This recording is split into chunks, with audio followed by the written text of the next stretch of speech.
तर गद्दारांनी वार केले तरी मी संपणार नाही असं उद्धव ठाकरे यांनी म्हटलेलं आहे। गद्दारांना गाडूनच मी संपेन, उद्धव ठाकरेंची शिंदे गटावर ही टीका पाहायला मिळते आहे। गद्दारांना स्वतःचे विचार किंवा कुणाचा आदर्श नसल्याचं देखील उद्धव ठाकरेंनी म्हटलेलं आहे।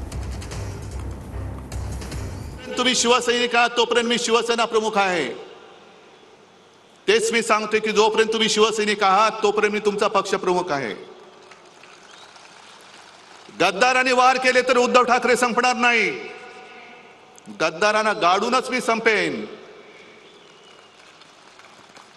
पण ज्या दिवशी माझा एक जरी निष्ठावंत शिवसैनिक बोलला, उद्धव तू बाळासाहेबांचे विचार सोडलेस, बाजूला हो, त्या क्षणी जसं मी मुख्यमंत्रीपद सोडलं तसं मी माझं पक्षप्रमुख पद सोडल्याशिवाय राहणार नाही।